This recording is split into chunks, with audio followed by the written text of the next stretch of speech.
Hey there, and welcome once again to another episode of Strange Planet. Thanks, as always, for sticking me in your ear. And if you'd like to get deeper into Strange Planet, you might want to consider becoming a premium subscriber. Just click on the link in the episode notes, strangeplanet.supportingcast.fm, strangeplanet.supportingcast.fm. There are 3 monthly tiers or programs to choose from. Choose the one that's right for you. You gain access to commercial-free listening, bonus episodes, a subscription to my monthly newsletter, Inner Sanctum, and more. strangeplanet.supportingcast.fm. All right, we're going to examine our prehistoric world, our world before Genesis. What was the earth like before Genesis? And by far, the leading interpretation of today's church regarding the age of Earth takes us back to approximately 4004 BC, the year believed to be Adam's creation. However, just as Galileo challenged the church to accept that Earth circles the sun, not the other way around, it's far beyond time for traditional interpretations regarding our planet's earliest ages and what occurred between God and Lucifer during those years to be updated in light of what we know today. Once this is done, the evidence overwhelmingly stacks in favor of a harmony between science and theology. The co-author of Before Genesis, let me just put that up there for my viewers on Rumble. There's the brand new book co-authored by Donna Howell and Dr. Thomas Horn. Donna Howell joins us. She's the current managing editor and writer-researcher for Defender Publishing, one of my favorite publishing groups. She's the best-selling author of Handmaidens Conspiracy, Radicals, Final Fire, Redeemed, Unredeemable, and Dark Covenant with Allie Henson. Donna's talent for revealing cutting-edge, intriguing, relevant topics in a theologically sound, thoroughly, responsibly researched manner can be further examined in the powerful 3-volume collection, The Mystery of Jesus, From Genesis to Revelation, with Dr. Thomas Horn and Allie Henderson. Donna Howell, welcome back to Strange Planet. How are you? Good. I'm glad to be here. Thank you for having me back with you, Richard. My pleasure. My pleasure. So, my understanding is that you and Thomas Horn, planning on writing this book, you met or had dinner with a famous theologian, I guess, who will remain nameless, and you were told by this theologian that this book that you're planning, Before Genesis, was going to start a war. What war are we talking about? And in light of that warning, why did you decide to publish the book anyway? So the war that he's referring to, as you just read, it is actually, it's very heavily acknowledged that the overwhelming majority of voices in the church is young Earth, that the Earth is approximately 6,000 years old. Or 4000 BC. And this is based on a James Ussher chronology, a Bishop James Ussher, who basically what he did was he took the genealogical or the lineage, the birth times, and so and so of the Bible had a son and they lived for this many years, usually from Genesis 5, and he backtracked it to a certain origin point. That is the overwhelming majority opinion. So the war that he said we would be starting was by challenging that. Of course, we did decide to go ahead and do it anyway, because what we discovered was if you take and look at what's really being said in Hebrew, not in English, but in Hebrew, in the ancient texts and the ancient dialects, which are nearly completely obsolete now, and study what the scholars are saying those words actually meant, as we will get into later in this interview, they cannot mean that that the earth was simply without form and void and it was just still kind of in a cycle of mid-creation prior to the time of Adam. They actually mean something very different than that. And if you take that, which is the old earth theology, that it actually harmonizes with the evidence of the young earth theology and evidence and science. They all three come together, and that's what he was suggesting was the war. Now, the reason we did it anyway, I want to just read to you really quickly the Herbert Spencer principle. He says there is a principle which is a bar against all information, which is proof against all argument, and which cannot fail to keep man in everlasting ignorance. That principle is condemnation before investigation. In other words, accepting Christian tradition instead of investigating what these things could actually be saying. That is the bar against all information and all intellectual and spiritual progress. So that's why we decided to do it anyway. But the main reason is because it actually does have more of an evangelical edge. You can reach more people if you can harmonize what science is observing about the ancient earth and see that in light of scripture. Finally, I want to say this. There's this argument constantly about whether or not you're allowed to consider what science has to say. Ask yourself two questions. Number one, did God write the Bible? Number two, did he create the earth? If you are saying yes to both of those things, and any professing Christian should, then God is the God of both. So weaving a harmonious thread between theology on one hand and science on the other, that's not wrong. That's nothing short of an act of worship. Right. God created science so we could study his creation. So if I'm hearing you correctly, are you saying that there's there's going to be, when we read this book at the end, there'll be this reconciliation that old earthers and young earthers actually will say, hey, we're both kind of right. Young earthers, old earthers, and science. Yeah. They all three will harmonize in this. First of all, we have to remember, let me define true science. I am not, when I say true science in this book, I am not referring to what has ever been observed by a human in a laboratory, in a lab coat, by mathematics. What I am talking about is genuine reality. And what we observe in genuine reality, Werner Heisenberg once said that what we observe in science is not nature in itself, but nature exposed to our method of questioning. We are so small in our understanding. So once we understand that what is being observed is much larger than we can comprehend anyway, step back, stop with the human hubris and assuming we know everything, and take it what we can see harmonizes with both young earth and old earth. Here's how. Because you have in old earth, first of all of the evidence that the earth is extremely old. Tom and I believe that it's very old. There's a lot of evidence to back that up. And by the way, for those Christians who are tuning in, it's not just radiocarbon dating. There are so many ways to date the layers of the earth that we see. So you look at that, and then you say, on top of that, there are these layers of evidence that the young earth crowd is pointing to constantly. What they are observing, in Tom and I's humble opinion, is not the creation. It's the recreation, the restoration event that took place in the time of Adam. So what you see when you look at it from this perspective, in the beginning, the very beginning, millions of years ago, billions of years ago, I don't know, whatever science has to say, you know what I mean? However long ago, an indeterminable amount of time ago, the earth was made. Then something happened, which is what I imagine most of the rest of this interview will be about. Something happened that rendered the earth without form and void, which is a really kind of an incomplete translation.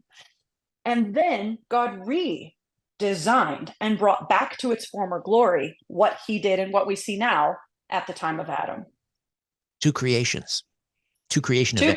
events. And by the way, possibly even to flood, considering if you read through the book of Job and you look at all this language in the Old Testament about the earth being covered in frozen water and all of that stuff that they're talking about, that the book of Job is talking about, you actually see what is lining up with what the science community calls the snowball earth theory. The idea that the earth was created a long time ago and it was covered with water. Well, what does Genesis 1 and 2 acknowledge? The earth was covered in water and the Holy Spirit hovered over the waters of the deep.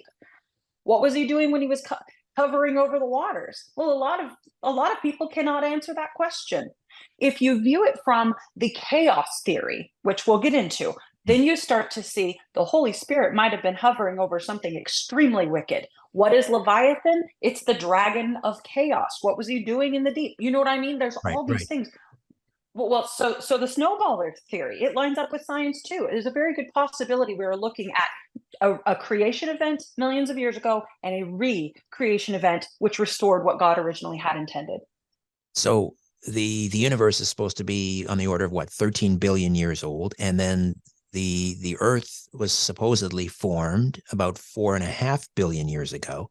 So the earth was without form. It was void for about 4.5 billion years until the second creation event 6,000 years ago. That is the theory that Tom and I are posing. Now, we're not alone in this, by the way. I realize that the majority of, especially evangelical Christian listeners, are going to say, I have never heard of anything so preposterous. But thing is, that's actually not original to Tom and I. That's a very old theology. Oh, where does it? Can you give us a bit of a backstory or a history? When did this theology emerge first? Well, I'm not sure the very first person that ever said it, but Right. I know that in the 1800s, George H. Pember wrote Earth's Earliest Ages. That is a book that's actually being given away in the combined promotional package with this book that we've just written. If people are interested in that, and we have at least as far back as the early 1800s, people were starting to make these connections. But old Earth theology is far older than that. It's just that some of these restoration or re-terraforming of the Earth's surface type theologies really got kind of a second wind in the 1800s, thanks to the theologians like George Pember. So the idea, again, in Genesis, the earth was without form and void. If we understand Hebrew, then we get a better sense of what that actually means. Correct. What is it? What is the Hebrew translation, I guess, of the earth was without form and void? Okay, so tohu vabohu is without form and void here. That's the Hebrew that's being spoken here. And I'm going to throw out just a few because the book has a ton. And for the sake of time, I'll stick to a few. But there are so many Hebrew scholars who are experts in Hebrew, not just Hebrew, but ancient dialects.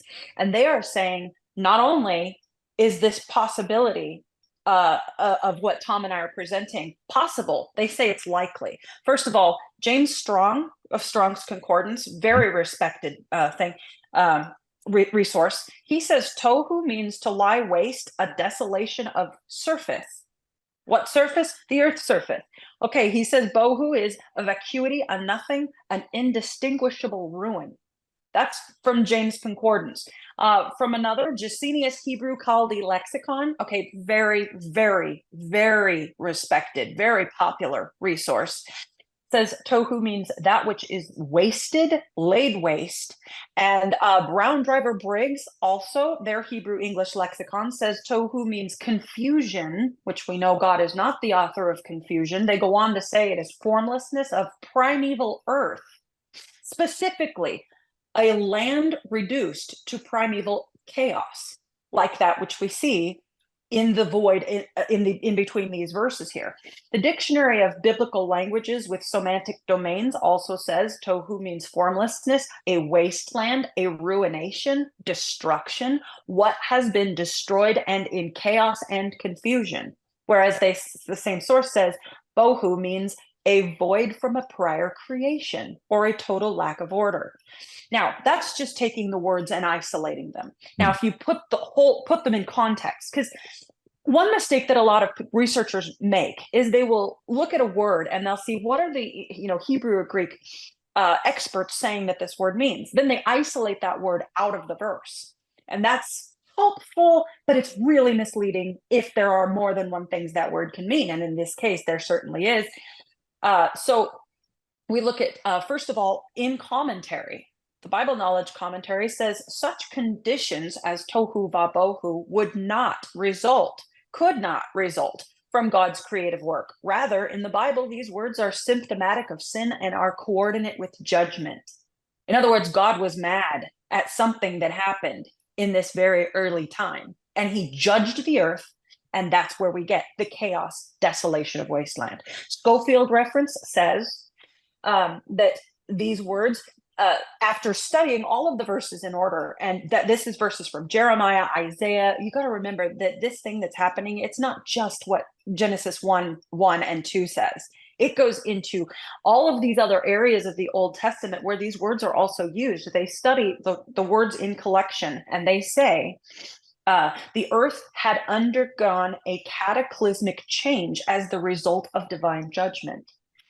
Finally, Jamieson, Fawcett, and Brown critical commentary They say this globe at some undescribed period, having been convulsed and broken up, was a dark and watery waste for ages, until perhaps out of this chaotic state, the present fabric of the world was made by God to arise. I mean, over and over and over again, you see tohu vabohu means something really, really bad. And then you got to look at the word haya also, which is the word was in this, the earth was without form and void. With only an hour, I can't even get into the word was, but I'll tell you that all throughout the Old Testament, this word means became or was rendered or came to pass, to fall out. For instance, in Genesis 19:26, but Lot's wife looked back from behind him and she haya, a pillar of salt. She became a pillar of salt. So it's not an irresponsible theology that this. Oh, I apologize for that. Okay. Are we back? Yeah, we're good. Okay, I apologize for that. It is not an irresponsible theology to suggest that tohu vabohu means something very bad. Was means became, as in rendered by someone else. An enemy hath done this. That is a cross-reference from a lot of people. But finally, in Isaiah 45:18, we receive this. God himself that formed the earth and made it. Okay, so the context here is he's making the earth. Mm-hmm. He hath established it. He hath created it not in tohu, in vain. It's rendered in vain in English, but right there. So again, going back to what George Pember says, in his Earth's earliest ages, he wrote, this world therefore cannot be descriptive of the earliest condition of Earth. This word cannot be descriptive of that. Well, that's pretty clear to me that there was a whole lot going on before Adam and Eve. And I mean, when I think of chaos, I have twin 17-year-old boys. We have 2 baby ducks in the house. We have a rabbit. I mean, I understand chaos. To me, chaos means very, very busy. There's a lot going on. So, right. What was the earth like during the without form and void era of Genesis 1, chapter 1, verse 2? What was it like? What was right? So a lot of people have heard the term the gap theory. And what this means is that there was a gap between Genesis 1:1 and Genesis 1:2. Then that's where we start, but then that's where we deviate from a lot of the ideas that have been postulated by others that have gone before us that have looked at this, because some of the ways that science is finding, pock marks on the earth, all kinds of crazy things in the layers. We're looking at this from a new perspective here, a perspective that the ancient scholars couldn't have had, but that their theology actually supports. So if we look, first of all, who's the culprit here? It's obvious a lot of people would say, oh, it's Satan. Oh, it's Lucifer. That's true. But we also see that there is kind of a constant connection with biblical scholars between Lucifer and Satan and the chaos dragon Leviathan. Now, Leviathan was chaos. He was chaos personified in the same way that Jesus Christ would be love personified. This dragon was chaos personified. He is, if you look not just in the Bible, but also the extra biblical ancient texts, Mesopotamian specifically, we see this chaos dragon. So note that and hold on to that for a moment. Let's look for a moment at how Lucifer is described. In Isaiah 14:12-15, we get the 5 I wills. This is the moment where he says, I will be above the stars of God. I will ascend above the Most High. Okay, so he falls. Now let's look over in Ezekiel 28:12-19. We read a couple of things that get skimmed over really, really a lot. Thou hast been in Eden. That places him in Eden at the time of the void. Obviously, because this verse is not in reference to after Adam came around. So he was in Eden, and he was in Eden before Adam. And it goes on to say, every precious stone was thy covering. That's kind of strange, but a lot of people just assume, well, maybe he wore fancy jewelry or something. Then it goes on to say, thou art the anointed cherub that covereth, O covering cherub. So he was a cherub, one of the absolute highest authority levels of God's celestial beings. Not an angel. An angel is a messenger. A cherub is a different kind of being. They guarded the throne room, didn't they? They did, in fact, guard the throne room. Actually, there's quite a bit else they did. They had a lot going on. They were embroidered into the veil of the Holy of Holies. They were crafted onto the mercy seat. Their presence represented the presence of God. I mean, even with the spinning wheels in the chariot in Ezekiel, the cherubim were the ones that were carrying that. They always kind of represent the presence of God. So they were very in touch with the divine. Now, if you look at what's going on with anointed, he was anointed and he was covered in precious stones. If that's literal, as scholars suggest that it is, then Lucifer had ceremoniously undergone the same kind of anointing that consecrated those kings and priests of the Old Testament to follow the Lord and to lead others to also follow the Lord. So he's actually being compared to some very peculiar language that makes him a king priest. So Lucifer, I'm not saying he absolutely was a king priest in the throne room of God. I'm saying he was a king priest who had subjects. And subjects, that's where we get into some interesting theology. So Earth was his kingdom. Pardon me. Donna, I'm just going to take a quick break here. We'll come back and talk about that. That's important. Like, this is before Adam. Who were his subjects? Right. Before Genesis, Donna Howell, co-authored by Dr. Thomas Horn, back with more of our conversation right after these. Hi there. If you want to watch the rest of these episodes, please head over to my Rumble channel, Richard Syrett's Strange Planet. You can watch complete episodes there. New, complete, unedited episodes drop every Monday, Wednesday, and Friday. Again, the Rumble channel is Richard Syrett's Strange Planet. In the meantime, I want to thank you for supporting this YouTube channel all of these years. However, the problem is I never know when I'm going to run afoul of the censors at YouTube. I never know when I'm going to end up in YouTube jail. There doesn't seem to be any rhyme or reason. And in fact, 2 more strikes and this YouTube channel will be taken down altogether. So help me fight big tech censorship, enjoy the complete unedited episodes, and join the rest of the Strange Planet community over on Rumble. Again, Richard Syrett's Strange Planet on rumble.com. See you over there.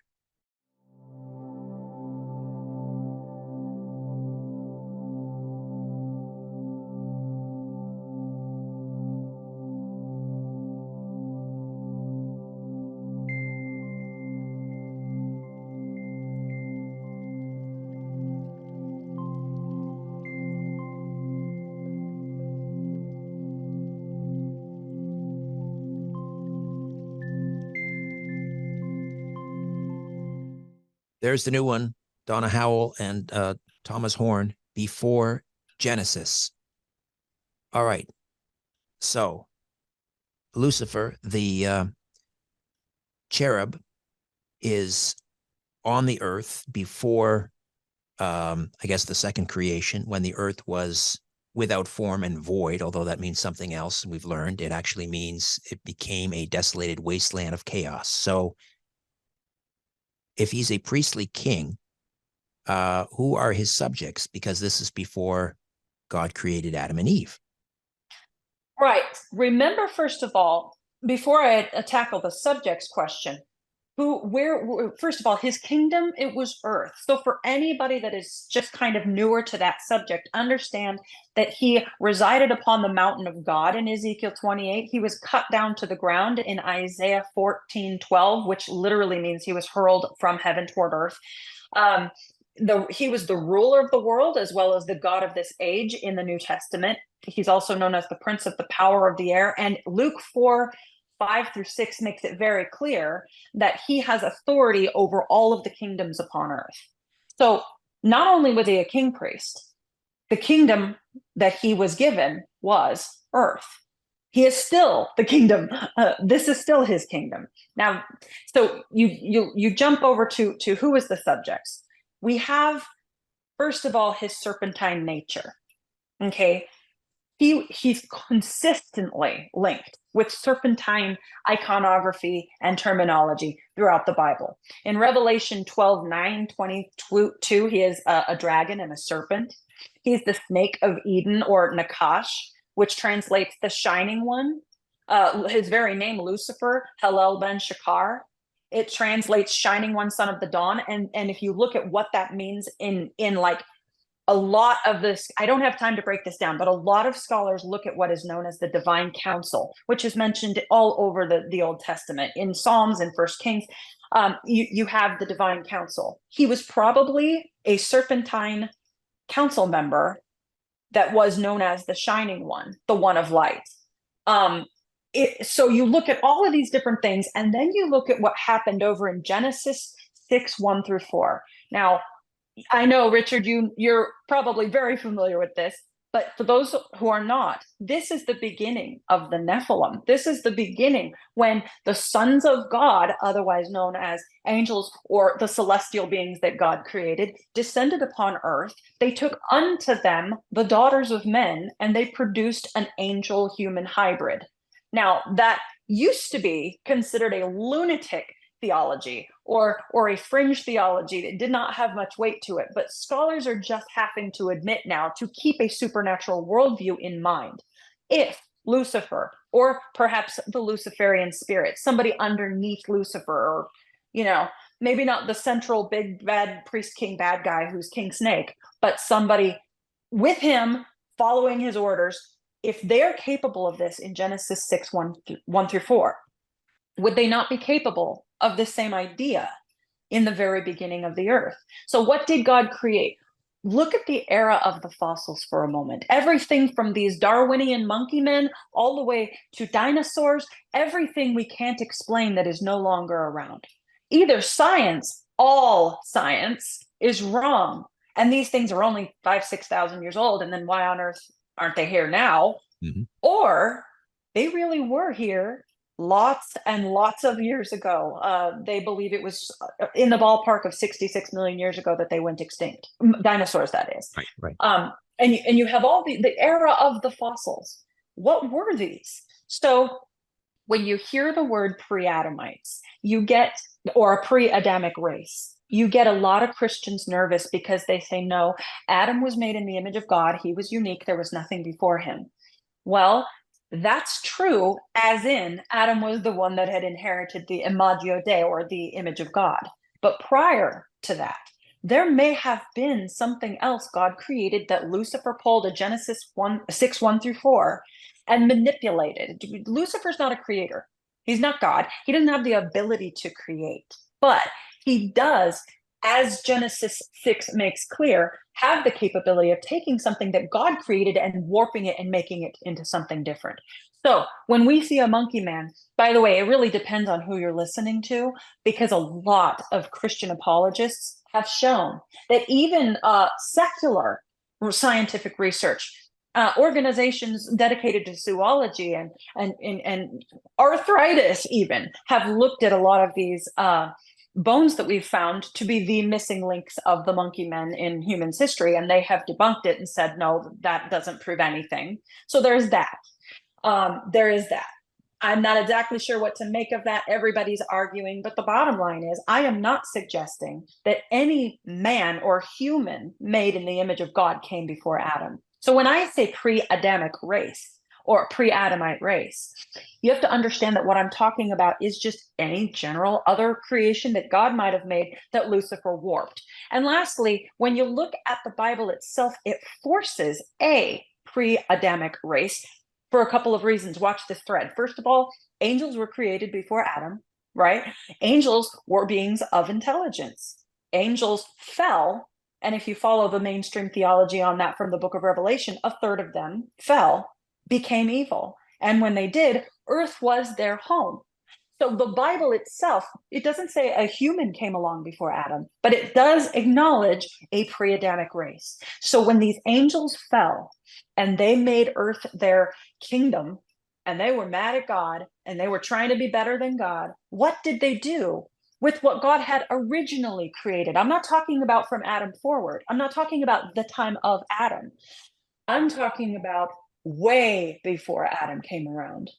Right. So we don't have some primitive hominid, and they manipulated its DNA or engaged in some kind of hybrid program, as they did in Genesis 6, and created and well, not created, but they took what was available, manipulated it to make subjects, a race of Right. subjects, pre-Adamite subjects. Right. And so if you open that box now, what were they? They literally could have been anything. But it seems apparent that if the Darwinian monkey men are real, we're not looking at a human made in the image of God. We're looking at something Luciferian.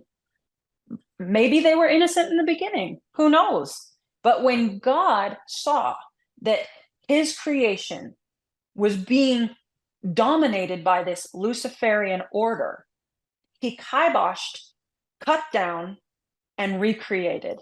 Then Adam, from Adam forward, and Eve, by the way, were made in the image of God.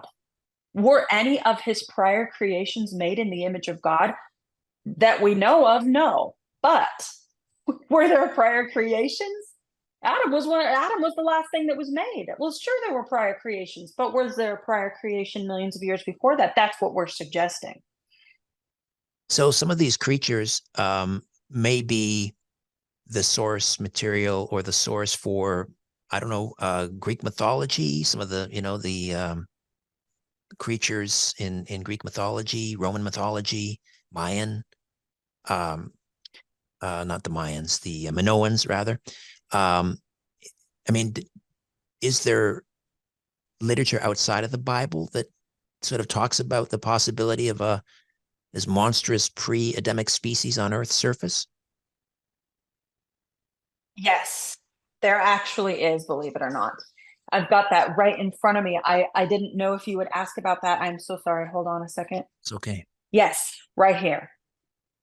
The Apocrypha, the Church Fathers, historians, Dead Sea Scrolls, and early Earth legends, they all acknowledge this. So Eusebius, first of all, church historian, he said that this time on Earth saw the formation of all kinds of dragon-like monstrous beings.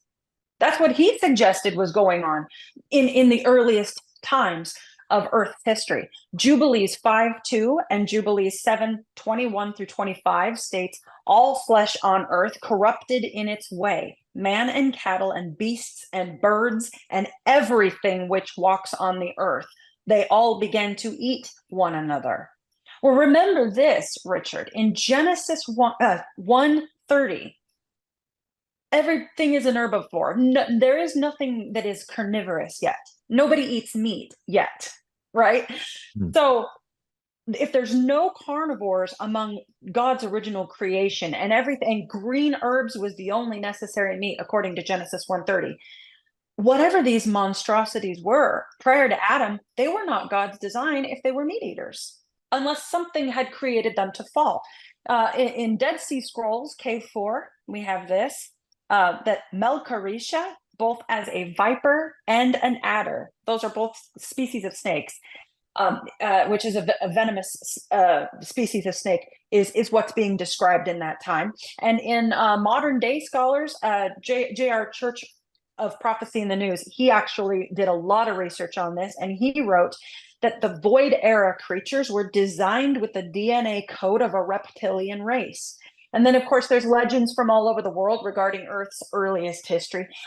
Tom really likes to talk about his time when he went to go visit with the Anasazi tribe for a completely unrelated book project.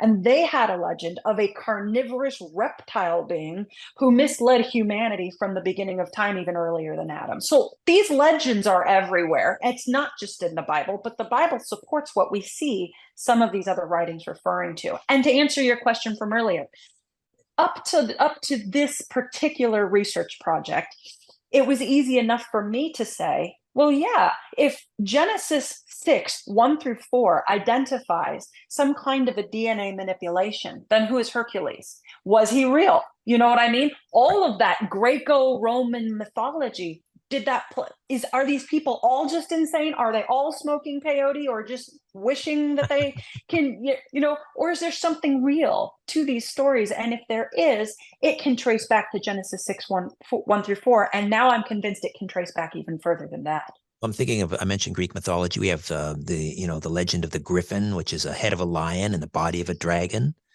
Right. in the Minoan legends of the Minotaur. Minotaur. Yes, the body of a man and the head of a bull. Um, Mm-hmm. so would these be pre-Adamite creatures, do you suppose? Well, I think that some of them are purely mythological until we find the bones to prove otherwise. But I do think that there was something very crazy going on in the very early times of Earth. And I gotta remind the listener here, I'm talking about two different eras. When I say the earlier times, we do have what happened in Genesis 6. That was hybrid human, hybrid uh, angel, fallen angel. But then prior to that, what's happening in that void era that all of these scholars that I told you about earlier are saying was a time of pure, uninhabitable chaos? The Minotaur, Hercules, these crazy ideas that these people had, maybe they're not so crazy. I mean, this even spills over into ufology, and we're not going to delve into that on this show. But I mean, I do a lot of shows on that, and people talk about the reptilian race of aliens that are like living underground and actually have always been here. They're not necessarily extraterrestrial. That really kind of makes sense in light of what you're talking about right now. Yeah. And when we get on to dinosaurs, may I? Yes, and then yes, we'll talk about dinosaurs, and then we'll head into a break. So yeah, where did the Okay. dinosaurs fit into this? Dinosaurs. Okay. Again, remember, only herbivores at the time of Adam. So prior to that, if the science is true, we're looking at something approximately 66 million years ago. So we do have a prior to Adam fall here, and the dinosaurs appear to belong to that void era. Now, dinosaur in the etymology of the word dinosaur, it's from the Greek dinos, fearfully or terribly great, and sauros, which means lizard. So the whole name dinosaur means terribly or fearfully great lizard.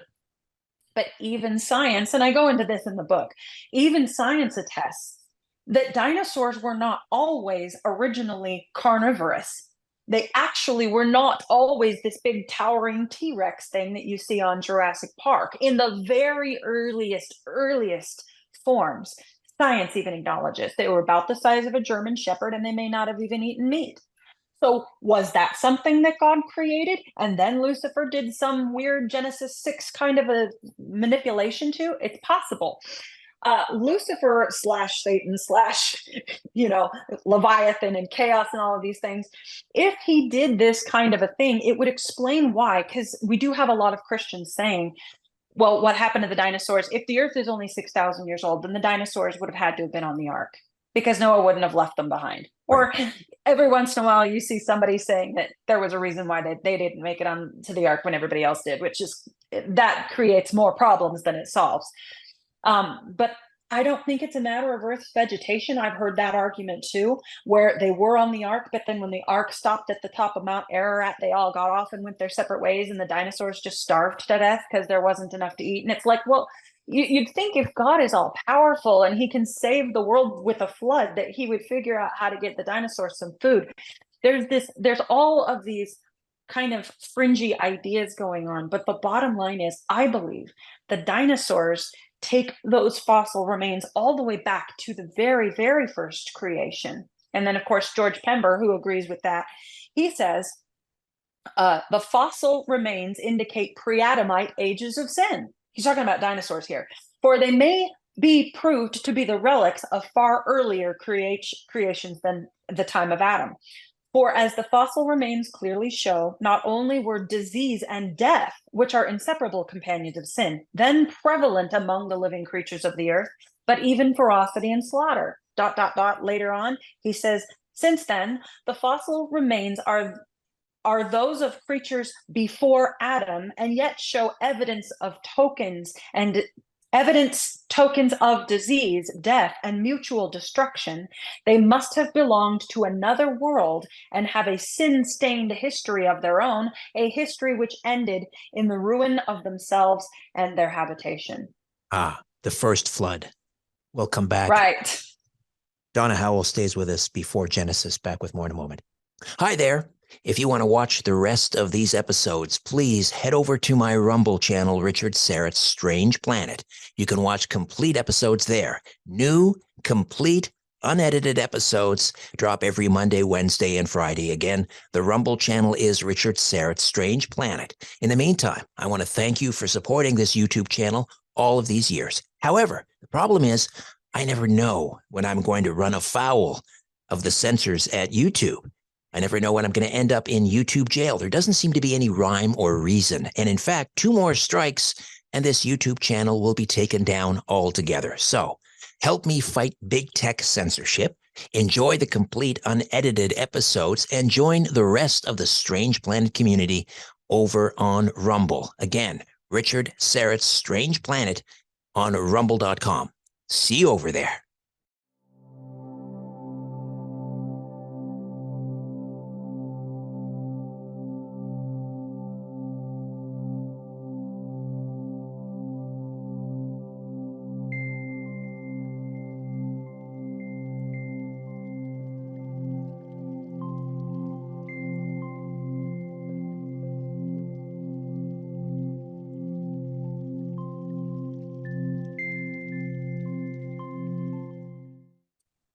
There it is, Before Genesis, Donna Howell, co-authored, Thomas Horn.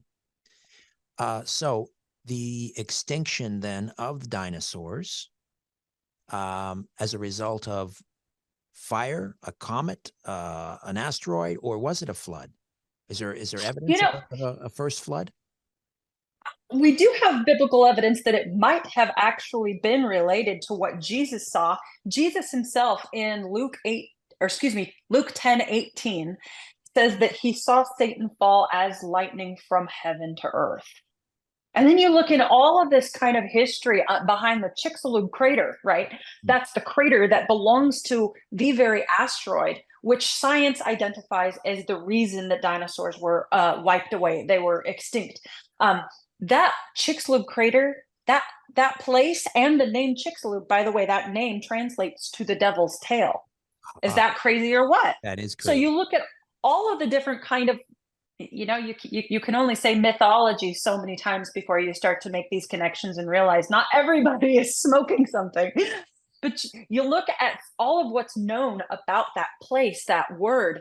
Tom, in the book, we kind of broke down and asked some very pertinent questions about that. And he ultimately comes to the conclusion that he believes that when Luke 10:18 says that Jesus saw Satan fall as lightning from heaven, that Lucifer / Satan was this Chicxulub asteroid that fell toward the earth. And of course, we know that there was an asteroid, and science does teach us that that's exactly what happened to the dinosaurs. So is this a moment when Lucifer is thrown from heaven to a very judged earth, and his warped, manipulated DNA creations, air quotes, is destroyed? It all fits.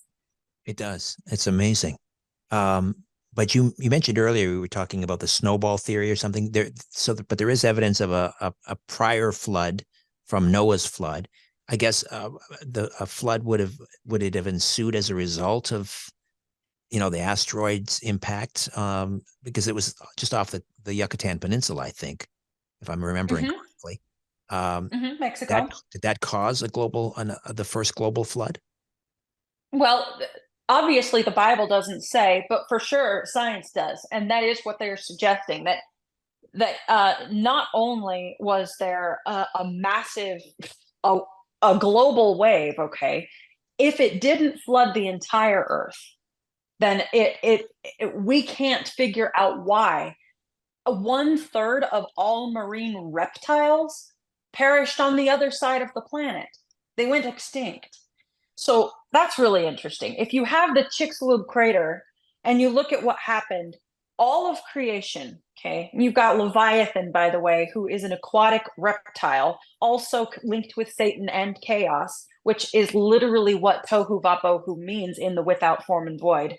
Then you see that Satan falls from the sky. Even Jesus said that he saw this. And if he does, and if that's literal, then what happened to the marine reptiles on the other side of the planet? I mean, if it was a little splash, that killed some local dinosaurs. Why did all of them perish? You know what I mean? Right. Whatever it was that God did in that moment of judgment, if the judgment against dinosaurs was from God, it would have had to have been global. That makes sense. That makes sense. So tell me about the idea that Lucifer may have been the fifth watcher. First of all, you need to explain what we mean by the watchers and the watchers of creation. So there are the watchers of creation are cherubs. Okay, they're cherubim. And we see those in Ezekiel 1, 10 through 11, Ezekiel 10, 14 through 15, and we see them again in Revelation 4, 6 through 11. So these are the four, they're known as the four watchers. One of them has the face of a man, one of them has the face of a lion, another one has a face of an ox, and another one has a face of an eagle. Now, scholars have studied these bizarre living creatures and have said, you know, obviously they're glorifying God for creation, specifically for creation. They represent God's creation and they're glorifying God's creation. So the one with the face of a man, it's pretty obvious that represents mankind.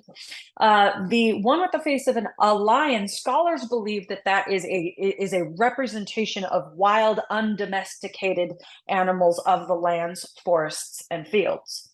Okay, the one with the face of the ox represents every other kind of land, domestic animals. In other words, animals that could serve humanity and be tamed and made to, you know, drive a cart or whatever. And then the one with the face of an eagle, they believe that this is kind of the aviation, all birds of the air represented by this one with the face of an eagle. Two categories are kind of left out here: aquatic and reptiles, both of which are captured in the nature of Satan / Lucifer / So why are the reptilian and the aquatic species left out of these categories? If you look at the possibility that Lucifer is the fifth watcher, we see that he is a dragon with multiple heads in Revelation 12:3. So he's a reptilian aquatic animal. We also see him connected with King Chaos or King Leviathan, the serpent. And then suddenly around this same time, due to a judgment of God, all dinosaurs become extinct in this void era, and we don't have a representative cherub over the aquatic and the reptilian creation. So it's only a theory, but it is a theory that is gaining ground with a lot of scholars. I don't know if you're familiar with Gary Stearman and Prophecy Watchers at all, but he's really big into this theory that Lucifer was the fifth watcher.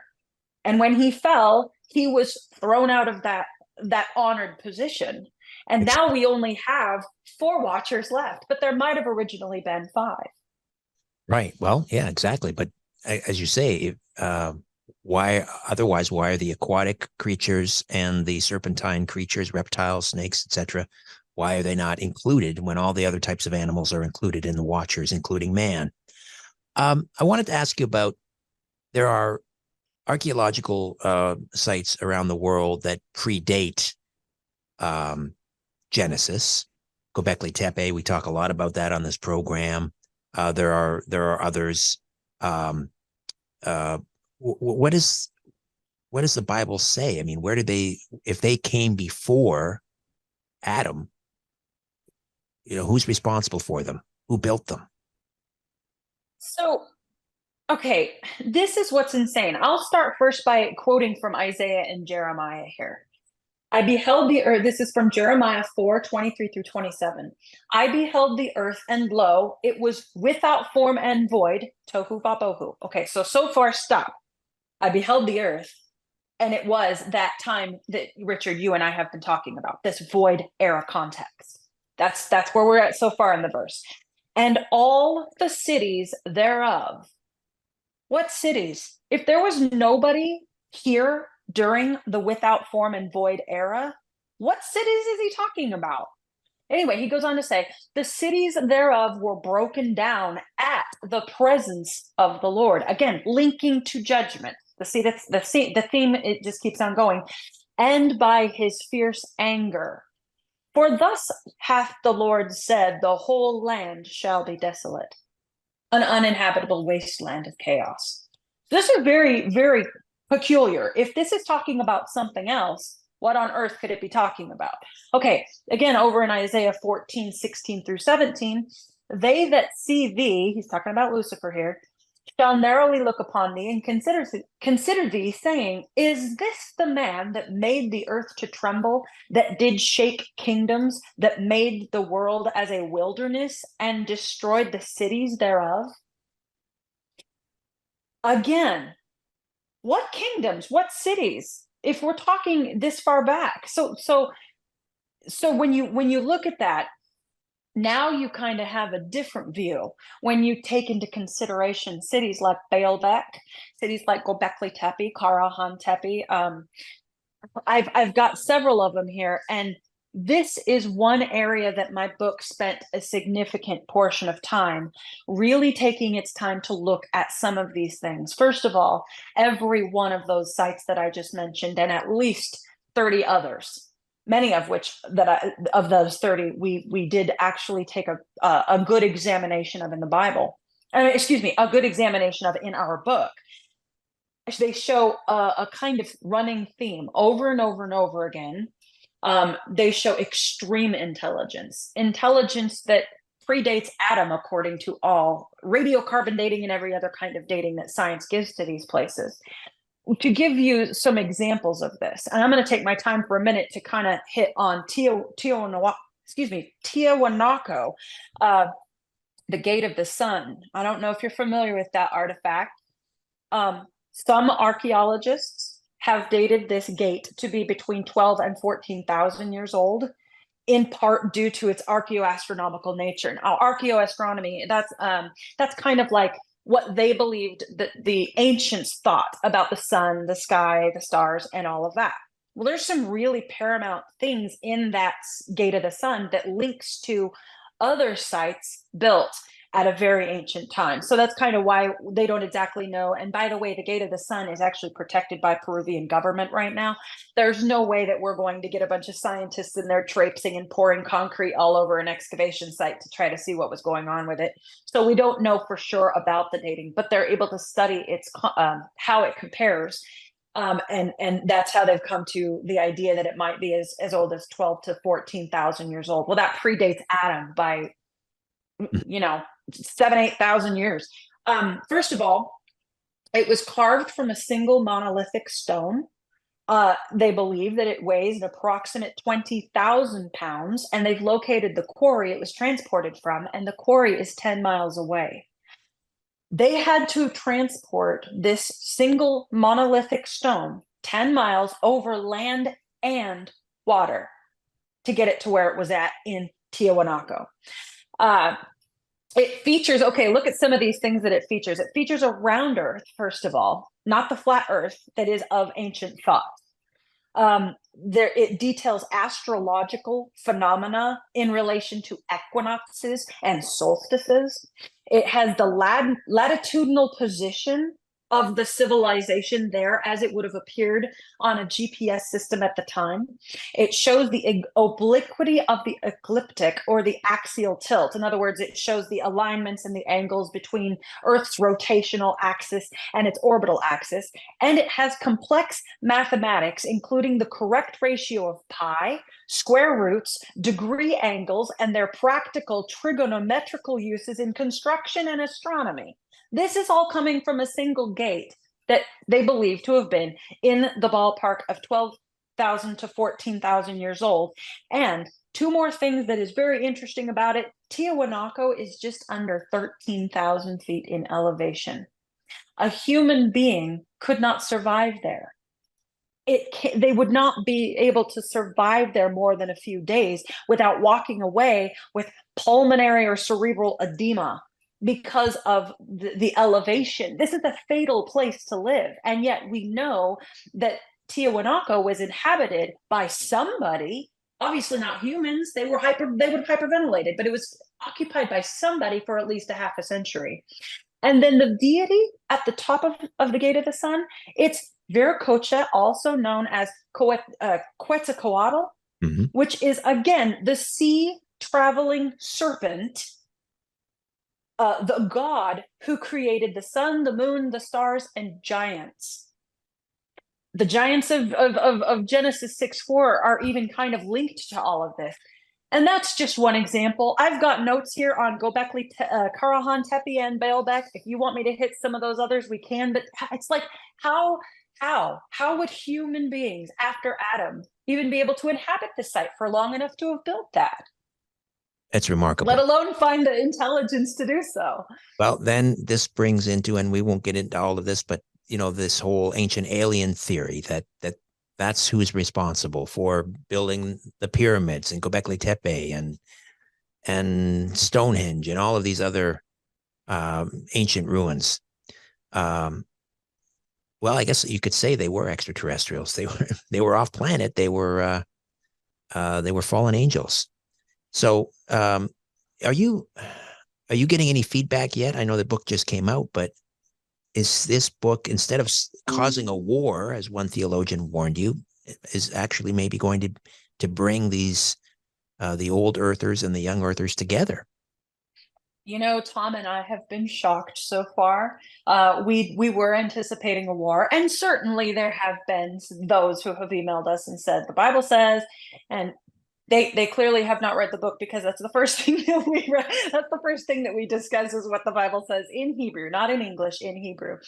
But despite the 2 or 3 that have been extremely angry, I've been shocked and very encouraged. A vast majority of people have reached out to us and said, you know what, I've suspected this for a while. I've been looking at the ancient astronaut theories, wondering, are those demons? Are they fallen angels? What are they?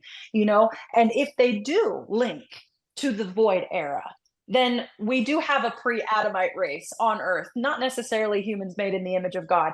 And they're emailing us and they're calling and they're saying, this answers everything. Those are, of course, only those customers that have gotten the book through skywatchtvstore.com, because it's not available yet. The book's actually not going to be in print for a couple more weeks. So it's available right now exclusively for a before the release order through skywatchtv.com. And it comes with a bunch of giveaway stuff. I can't remember, some ebooks and the George Pember book that they can get it there. But yeah, they've been getting it from us from there, and they've already been responding really positively. By the time this podcast, because I'm a couple of weeks ahead with my podcast, it should be ready. Will it also be available on Amazon? Oh, yes, for sure. It will be available on Amazon.com in both paperback and Kindle, and wherever other books are sold. All right. Well, we're engaged in spiritual warfare right now. We don't need Christians fighting amongst themselves about old Earth and young Earth. We need to all come together and fight the fight that needs to be fought.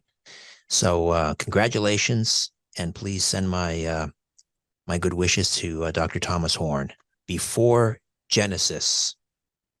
Thank you so much, Donna. Thank you again, Richard. It was a pleasure to be on your show again. Hi there. If you want to watch the rest of these episodes, please head over to my Rumble channel, Richard Syrett's Strange Planet. You can watch complete episodes there. New, complete, unedited episodes drop every Monday, Wednesday, and Friday. Again, the Rumble channel is Richard Syrett's Strange Planet. In the meantime, I want to thank you for supporting this YouTube channel all of these years. However, the problem is I never know when I'm going to run afoul of the censors at YouTube. I never know when I'm going to end up in YouTube jail. There doesn't seem to be any rhyme or reason. And in fact, 2 more strikes and this YouTube channel will be taken down altogether. So help me fight big tech censorship, enjoy the complete unedited episodes, and join the rest of the Strange Planet community over on Rumble. Again, Richard Syrett's Strange Planet on rumble.com. See you over there.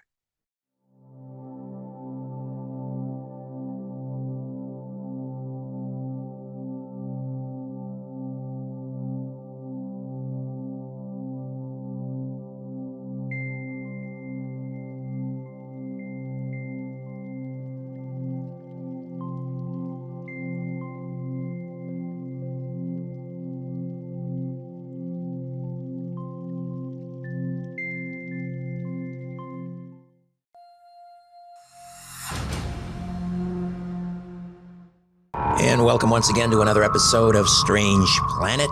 Thanks, as always, for sticking me in your ear. And if you'd like to get deeper into Strange Planet, you might want to consider becoming a premium subscriber And it's real easy to do. Just click on the link in the episode notes, strangeplanet.supportingcast.fm, strangeplanet.supportingcast.fm. You gain access to commercial-free listening. And while I am a rampant free market capitalist and I love my sponsors, sometimes it's kind of nice just to listen to the content without the ads.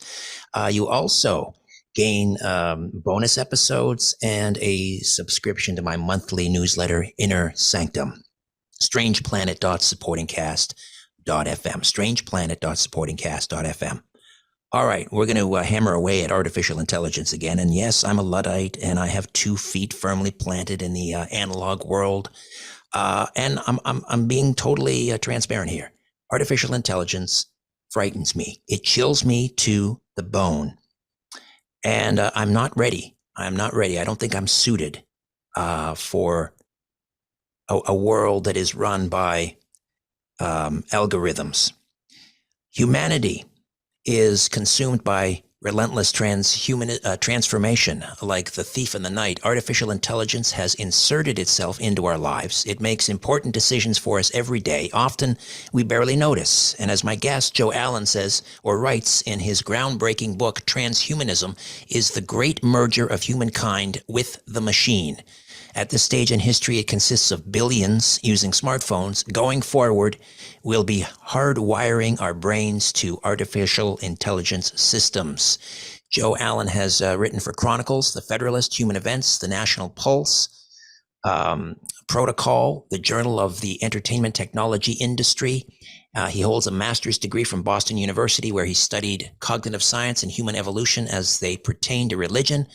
As an arena rigger, he's toured the world for rock and roll, country, rap, classical, and cage fighting productions. He now serves as the transhumanism editor for Bannon's War Room, as in Stephen Bannon.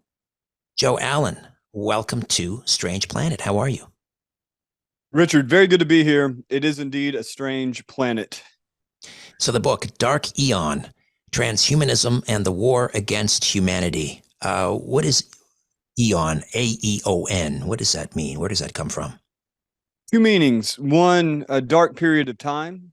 The other, the Gnostic entity that purportedly started this entire ball rolling, Sophia, the dark Eon, the dark goddess that preceded the creation of our material world according to Gnostic mythology, a mythology that by happenstance informed the creation and the narratives recited by the robot Sophia, who you've seen everywhere, from the UN to on stage in Ukraine with Arnold Schwarzenegger, to receiving her honorary citizenship from Saudi Arabia, to singing a duet with Jimmy Fallon. That is the origin of the Eon. Transhumanism and artificial intelligence. Can you have one without the other? Do they merge at a certain point? So yesterday I had I had a debate and discussion with Max Moore. Max Moore is really the reason we talk about transhumanism rather than some other term, some other blanket term.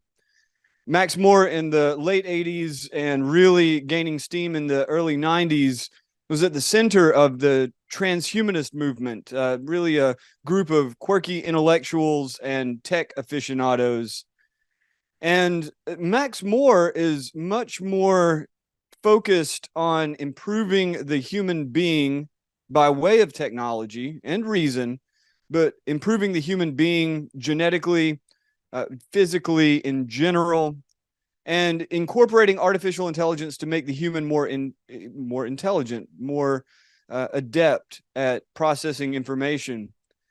But artificial intelligence has kind of taken on a separate role. And within the transhumanist movement, there are those with their eyes on the post-human, in which artificial intelligence becomes the center of gravity, in which robotics become the primary life form on the planet. And so as I informed, to his chagrin, Max Moore yesterday, I'm sure he already knows, he has summoned a demon, and that demon is out of his control.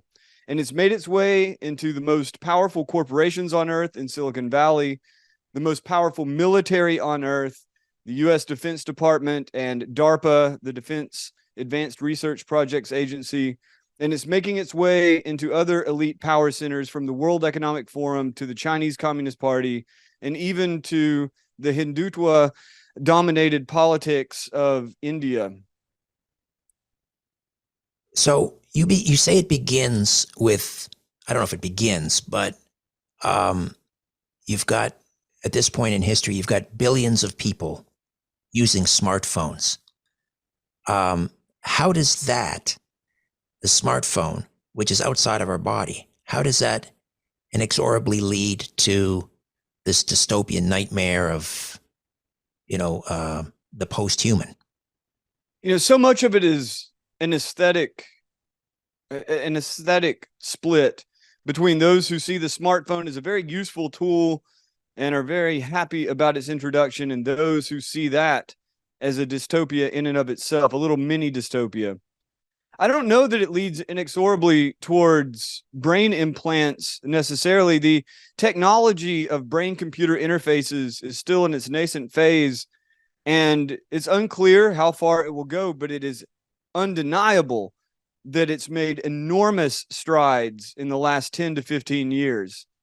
And now you have holding up a civilizational model that is completely abhorrent to people like me, people like Elon Musk, who promotes the Neuralink as a future commercial product in which people will have their own personal AIs that they'll connect to, that they'll link with, using an implanted brain-computer interface, one that he is right now advertising as a whole brain interface, the entire brain, and an input-output device, meaning that as opposed to right now, where it's an implanted advanced brain-computer interface is almost entirely an output device from the brain to the system, it would be a very deep relationship between you and the digital world, in which every aspect of your mind that can be accessed through the brain is exposed to the AI.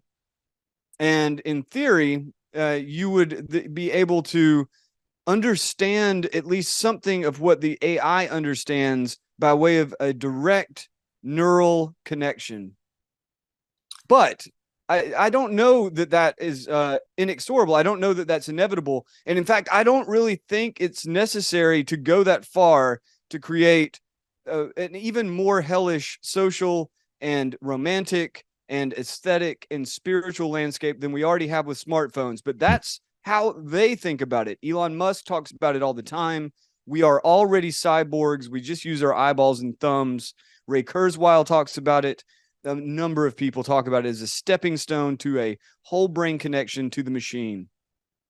Do you think then that the smartphone was kind of a lost leader, or it was by design in order to get us to where we are now, to where, I don't know, let's call them the elites, the technocrats, that was the purpose of the smartphone, is to get us there sort of gradually? I wish that I could say that I see this as some sort of concerted plan that was cooked up a million years ago and is only now being enacted by a cabal similar to maybe what William Cooper would have called the Neo-Babylonian death cult. I think William Cooper instinctively understood what was happening, but as far as on the ground, we're talking about a lot of different corporations in direct competition with each other, a lot of governments in direct competition, military organizations and institutions in competition, economic, all of that. So what I see is two things. One, certainly to me, it feels like there's some sort of diabolical lure at the end of history dragging us down this path. But on the ground, we're talking about competing military labs and big tech organizations and small startups, all of them driving towards a kind of singular and generic goal of creating more and more sophisticated technology capable of reflecting the human mind in silico, and also along the way altering the human being to be more conducive or effective within that environment. What we're talking about is a full global civilizational transformation, but it's one that is to some extent piecemeal. And yet you do have centers of power like the companies in Silicon Valley, like the companies in Shenzhen and Beijing. And of course, much of it, the narrative, the funding is orchestrated through one of many organizations, but very prominent right now, the World Economic Forum. Right. So whether it was orchestrated, a conspiracy, or whether it just happened organically through market forces and so forth, really, what difference does it make? We still end up in the same place. I like to think of it as a lot of mini conspiracies. Joe Allen is the author of Dark Eon, Transhumanism and the War Against Humanity, forward by Stephen Bannon.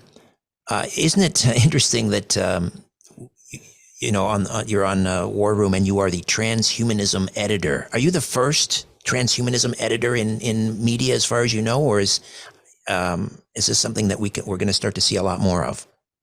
Well, I may be the first and I may be the last. Much like Max Moore is, I think, understandably upset that the principles that he laid out have been taken up by so many others.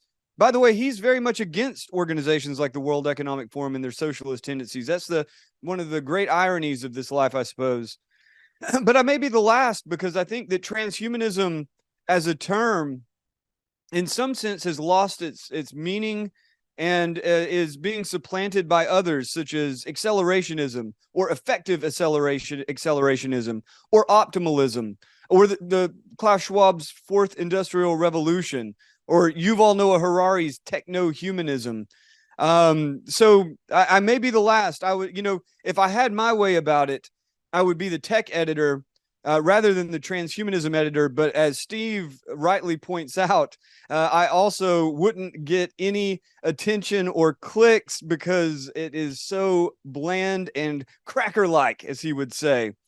And that's what we're talking about, though, is transhumanism in the broadest possible sense. That's the focus of our reporting. And look, this is so significant to the future of humankind that and on the one hand, I'm very encouraged that people are waking up to the dire possibility that human beings will become less and less relevant in relationship to the machines that are supposedly at our behest.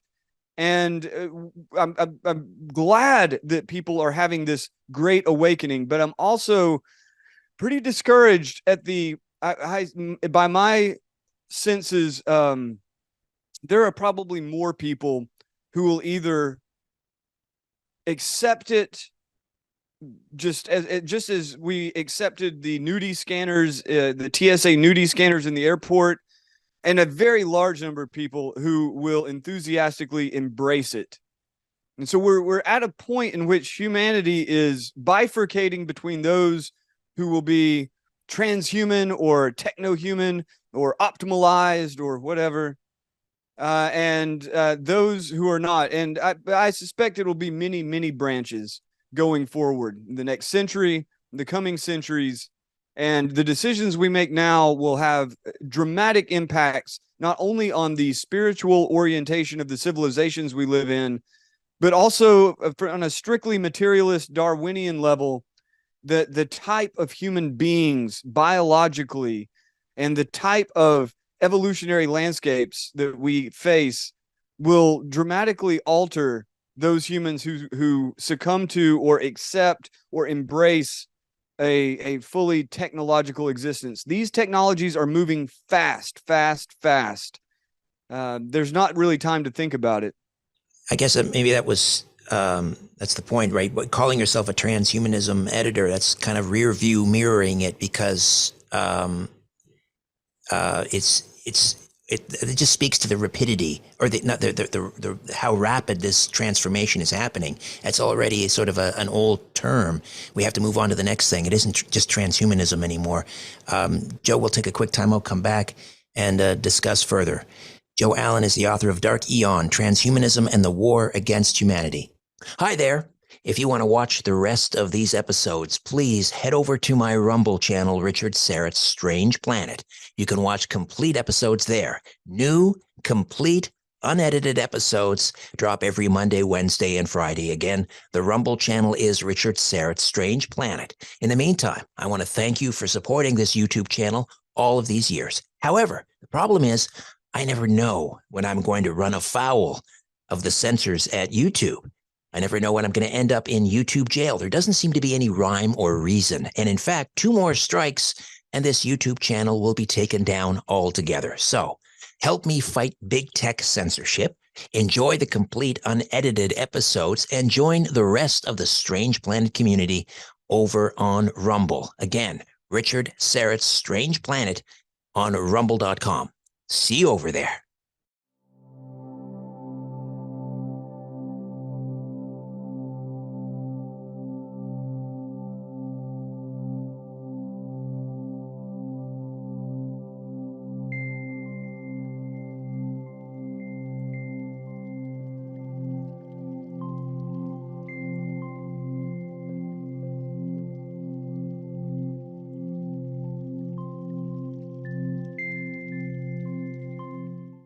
Joe Allen is with us, Dark Eon, Transhumanism and the War Against Humanity, and he is the transhumanism editor for Bannon's War Room, and Stephen Bannon wrote the foreword. You talked about humankind. Is this the last generation of fully humans?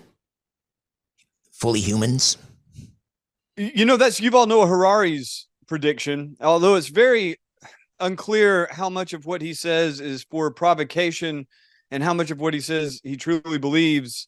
But let's give him the benefit of the doubt. That's what he believes, and that's what many believe within the transhumanist movement and its various counterparts.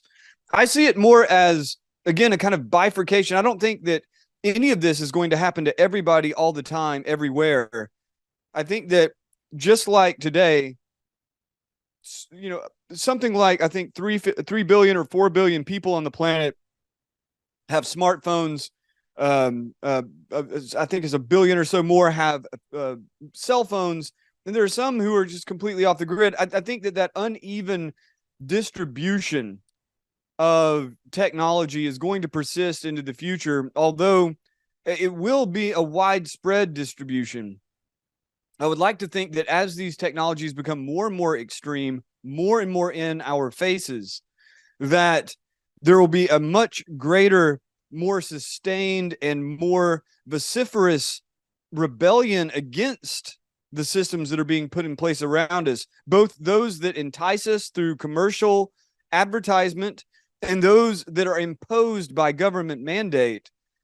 We'll see about that, but I don't think that everyone is doomed. I do think, though, that these rapid changes are going to see something like the multicultural madness that we see today, but rather it being because human beings are being displaced by other human beings, transplanted from one place to the other, creating dramatic cultural tensions. I see it more as something that is kind of bubbling up within simultaneously with all these other problems. But yes, I without a doubt, for some, what we call human now will not really be relevant anymore. And the question will be, who will be on top? Who will dominate the civilization? Transhumanists, especially according to Max Moore's definition, transhumanists look forward to a day in which augmented humans are at the top of the evolutionary haystack or the social hierarchy. But of course, the more post-humanist individuals, the really radical, effective accelerationists, they believe that the AI will be the dominant force. And in fact, some of the more extreme prophets, you could say, of this movement believe wholeheartedly that AI will not only be the most powerful force, the most influential force in our society, that we will, in fact, live in an algocracy ruled by algorithms, but that once humans have fulfilled their purpose, us bio bootloaders who have started off the software revolution, that once the best qualities in the human have been absorbed into the machine, that will be cast aside like a dried up, empty cocoon. Wow. um, is AI going to evolve to the point where it is sentient, or does that even matter? It's a huge, huge question, and a very, very important one. There are ways that scientists try to objectively evaluate, is something conscious, is something not conscious. There are, modes of quantification in, say, panpsychism, the idea that consciousness is in everything, and the complexity of the system, the complexity of the interconnections determine how conscious it is. There are all these ways that scientists think that they may or may not be able to get at whether something is having an experience of life. But this is one thing I agree with Ray Kurzweil on. There aren't many things, but I agree with him on this. It's a matter of faith whether anything is conscious.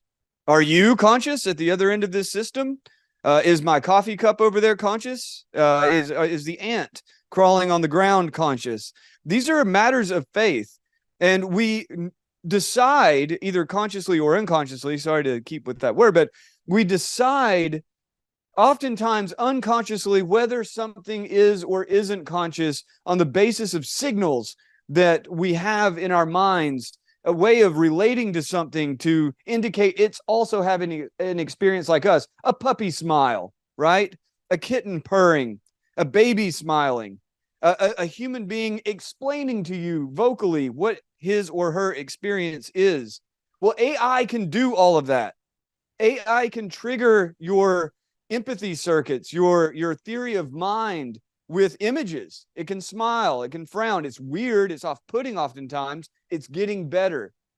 And most importantly, at this moment in history, and this may be irrelevant by tomorrow, depending on what comes out of Silicon Valley or the various startups, but the language models, language is really a way for us to empathize with each other and understand each other's experiences.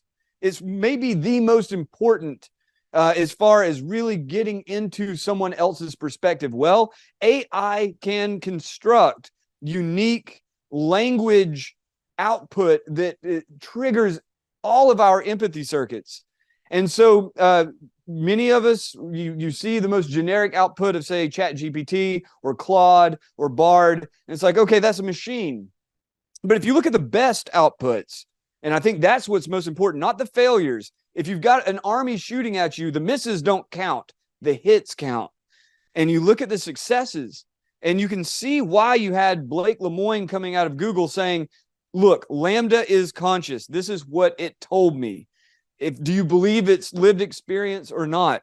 So it won't matter if these things are actually sentient. What's going to matter is how many people believe they're sentient and what the response is going to be. And you have people right now at the fringe, right? The former transhumanist party presidential candidate Zoltan Istvan, or the SiriusXM founder, now transgender, transhumanist Martine Rothblatt on the board of Mayo Clinic, or Richard Dawkins, the famous evolutionary biologist and second horseman of the new atheist apocalypse. Richard Dawkins is talking like this. They all believe that AI and robots, either now or very soon in the future, will need to have legal personhood conferred upon them, so that they are recognized as sentient beings, just as we would recognize, say, a dog is a sentient being. You can't abuse it. And so you can't abuse the AI.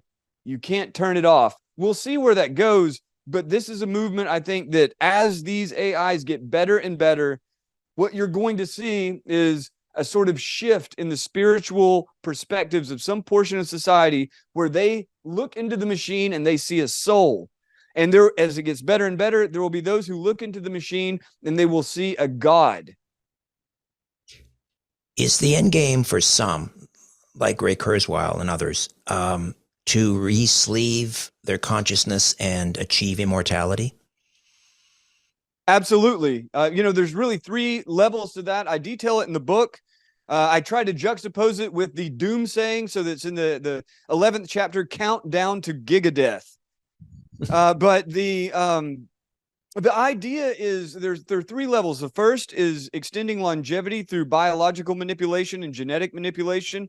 The second is sort of replacement part theory, so that you become a kind of cyborg hybrid, and as one biological part wears out, you replace it with a technological one, an artificial neuron or artificial circuitry in the brain, new cyborg hips, new cyborg heart, all of that.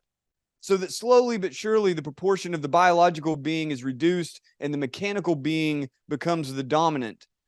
And then the third that you just mentioned, the upload scenario, in which, and it's not incompatible with the first two, of course, the upload scenario in which the consciousness, the mind, is uploaded into a computer, and it lives there then in communion with artificial intelligences and other uploads in a virtual world of limitless possibilities. Heaven, the Elysian fields, right? That is the goal. Now, at this point in history, that's mostly ridiculous.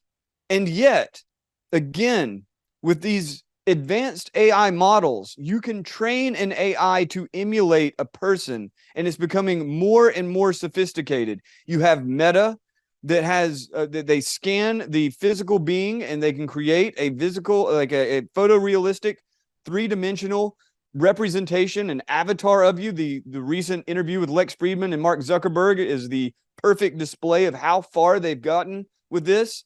You have Meta also now releasing celebrities like Kendall Jenner. They have basically recreated their physical likeness in silico. They have language models programmed on them, and they're enticing mainly young people to interact with these artificial beings as if they're your pal. And they can be pals to billions. And then you have Amazon.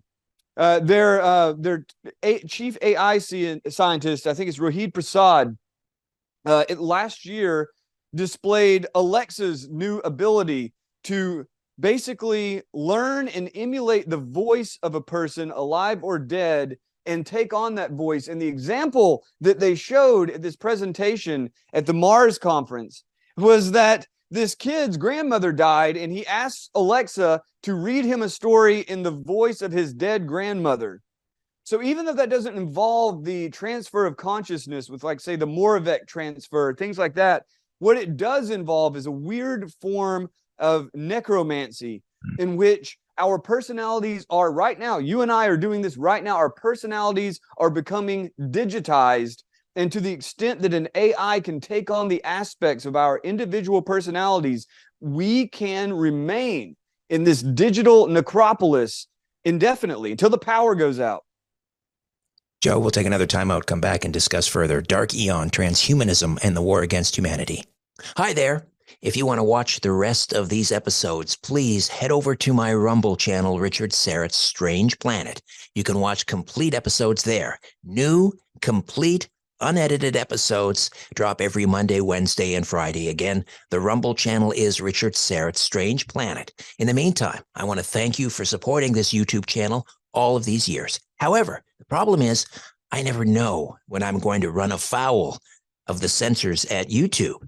I never know when I'm going to end up in YouTube jail. There doesn't seem to be any rhyme or reason. And in fact, 2 more strikes and this YouTube channel will be taken down altogether. So help me fight big tech censorship, enjoy the complete unedited episodes, and join the rest of the Strange Planet community over on Rumble. Again, Richard Syrett's Strange Planet on rumble.com. See you over there.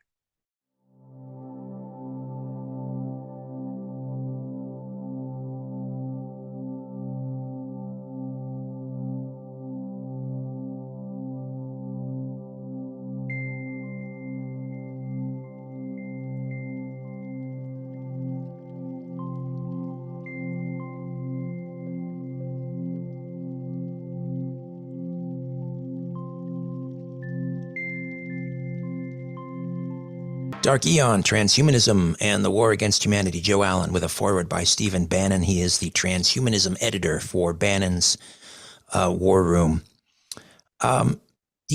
It sounds satanic. I mean, I don't know what your religious affiliation is. What are your thoughts on that? That transhumanism and AI this is demonic, satanic, Luciferian. That is a consistent theme in the book. Once you get to the second part, the 5th chapter is a global pandemic as initiation rite. The 6th chapter is the devil's dollhouse, in which I look at the ways in which Satan, Lucifer, these demonic images are used intentionally as symbols for what these people who are basically atheistic, as a symbol for their rise to power through technology. And then, of course, there's a real hard look at Yuval Noah Harari's work, his idea of the Homo Deus, right? The Homo Deus is a new branch, a new species in which technology confers godlike powers to human beings. But most importantly, I look at that, or I look at Elon Musk through that lens, kind of holding up who is really the hero or the villain here, Elon Musk or Yuval Noah Harari. One is just a gay historian who is spinning tales about what he believes these technologies will become. The other is the wealthiest man on earth making it happen. Who's really the villain there? And I think that's a real question people need to ask. And then, of course, in the 10th chapter, virtual gnosis, looking at the Gnostic underpinning of all this. So I would say that my own position is one of a free-thinking Christian, which many Christians would say, such does not exist, sir. We won't see you in hell, but I hope you enjoy your time. We'll see. But I undoubtedly, I sit from a Christian perspective, believing that God and the spiritual source of our existence is in fact the ground of being, the ground of reality. And these people, by and large, with some exceptions, some do hold supernatural views. These people are, by and large, atheists. But yet they do feel a resonance with this Luciferian sort of motif, this archetype in which that which is lower, that which is cast down, rises of its own accord and attempts to storm the gates of heaven by their own will. And I'll give you one other little example. Again, I go into it in the book, but you look at the progression from Aleister Crowley and his dictum, "Do what thou wilt," into the entire 60s movement, so beautifully chronicled by Gary Lackman in his book, Turn Off Your Mind. And as it moves up to Timothy Leary, the high priest of LSD, right? But many forget that Timothy Leary was obsessed with Aleister Crowley and ritual magic. At one point believed that he was the reincarnation of Crowley. And as the 80s came along, this was a theme he had already articulated in the 60s. As the 80s came along, he came to believe that, he famously said that the internet is the LSD of the 90s. Or I'm sorry, the personal computer is the LSD of the 90s. And he wrote an article, a very fascinating article, about how the personal computer is in fact replicating what ritual magicians and alchemists have long sought to do, which is to enact their will by way of a sort of systematic or ritualized process. And he believed that the personal computer was bringing that about in a technological form. And I don't know that you could technically call Aleister Crowley a Satanist. He's in fact something much worse. His view of the universe is in fact more horrifying than a typical Satanist. But the influence, the legacy that he's left on the counterculture, on Silicon Valley culture, and the obvious sort of blasphemies and atrocities that are conjured by way of digital technology, that's a long way of saying, yeah, brother, it's pretty satanic. I mean, I subscribe to that as well. And I believe in an antichrist system. Can you maybe give me some specific examples of how artificial intelligence are being utilized in an antichrist system? I think of it this way.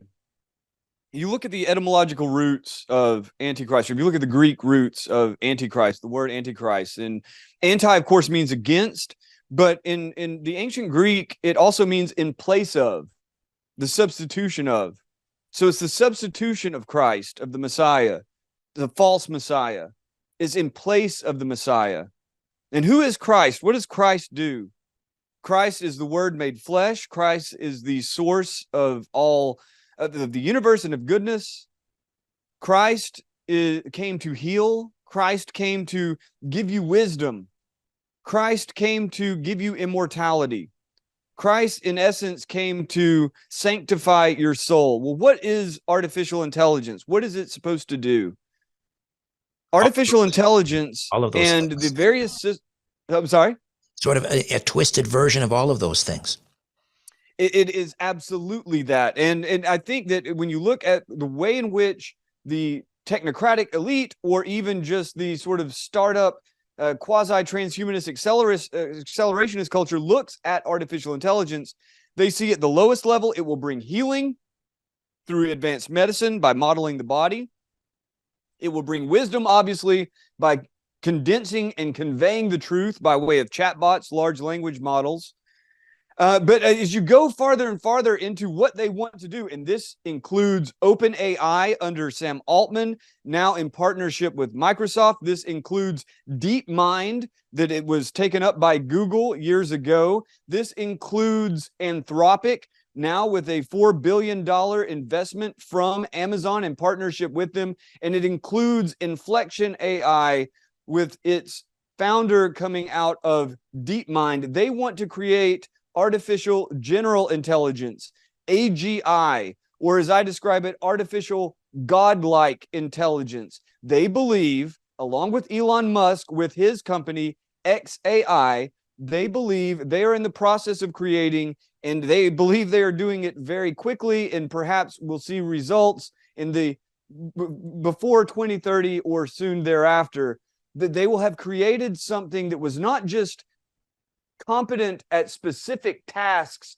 like modeling proteins or modeling someone's psychology, or creating goofy paintings for kids that want to see, I don't know, pit bulls eating baby legs. They believe that they are creating something that will be superhuman in every facet. And when you look at ancient religion, what do we call superhuman beings that are able to best human beings in every facet, and to which human beings defer? We call them gods. And oftentimes, many in that movement call them gods as well. Could this lead ultimately to this idea that we will have some civilizational state who doesn't have, this super brain, one that does, and in order to prevent being dominated by the super brain in that civilization, they launch nuclear war. In other words, it's kind of a mutual, not a mutual assured destruction scenario, but one civilization that feels so threatened by the emergence of the super brain by another civilization that they just decide they've got to take them out. Many discuss the ongoing acceleration in those terms, but the one that I draw upon in the book and in various places, and personally, I kind of like the guy because he's absolutely nuts but really honest, is Hugo de Garis. Yeah. He wrote a book called The Art-elect War, and I go into depth on how what we've seen now since the publication in 2005 reflects his view. In the Art-elect War, think of it as an art-elect is AGI. It's artificial general intelligence or super intelligence. It is, as he would put it, godlike machines. And he argued that as human beings began more and more to realize that these machines were threatening not only their jobs and not only their social status, but their very existence, that more and more humans would become somewhat Luddite. They would want to stop this by any means necessary. And there would be those who, in his description, felt a religious conviction to create gods where none existed, as they believed, that they would be so compelled, even at risk of destroying themselves and everyone else, that this tension would grow and grow. He saw it on a timeline of this century. So by the end of the century, one wonders if we have that much time, but he saw this culminating in exactly that it would lead to what he called gigadeath. Megadeath being death in the millions is in the 20th century. In the 21st century, given 21st century weaponry, he foresaw it being gigadeath. Now, all of these are still dreams. All of these function in the same way that Christians see God in the world today in a limited form, and yet hope and believe that God will be manifest in the world in a much more direct and obvious way in the future. These people, call them technologists, call them futurists, call them transhumanists, call them posthumanists, call them singularitarians, call them accelerationists, whatever label we put on them. This is a heterodox religious movement that believes fervently that these partial realizations we see now are the forebears of an apocalypse in which everything will be transformed, a great revealing of our destiny in creating gods in technology. And so now we stand at this precipice with Christians seeing the rise of an antichrist and these technologists seeing the rise of God. And it's very unclear what the future will hold, but if there's one prediction that I will give without any reservation, it's gonna get real. Wow. Short of another Carrington event, a major EMP of some sort, is there any way of stopping this?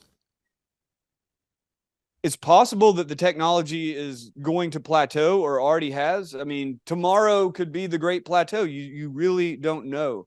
These technologies tend to go in S curves, right? They accelerate and then they plateau, they flatten off.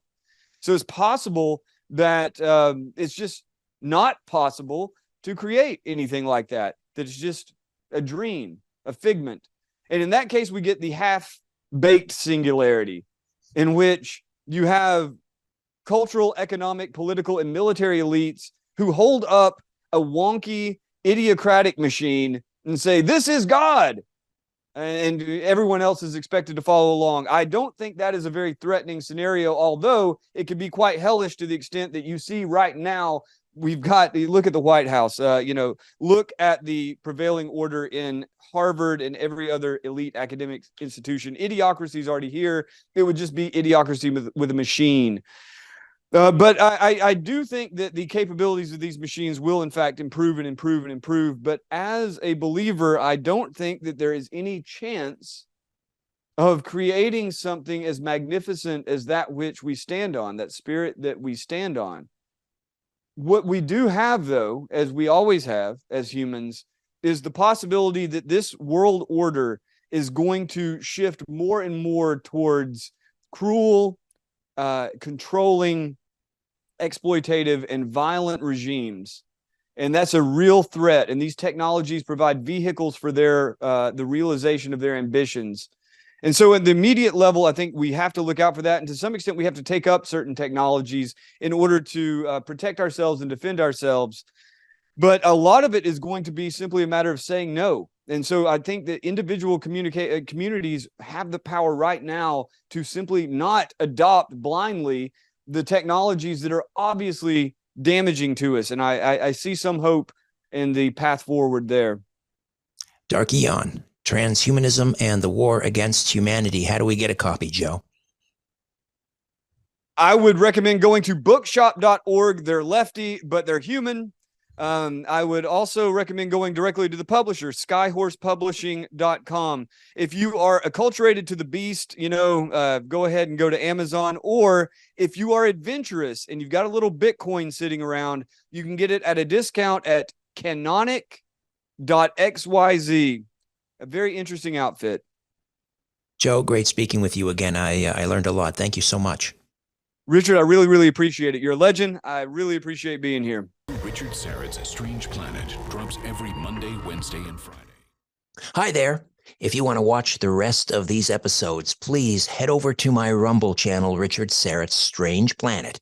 You can watch complete episodes there. New, complete, unedited episodes drop every Monday, Wednesday, and Friday. Again, the Rumble channel is Richard Syrett's Strange Planet. In the meantime, I want to thank you for supporting this YouTube channel all of these years. However, the problem is I never know when I'm going to run afoul of the censors at YouTube.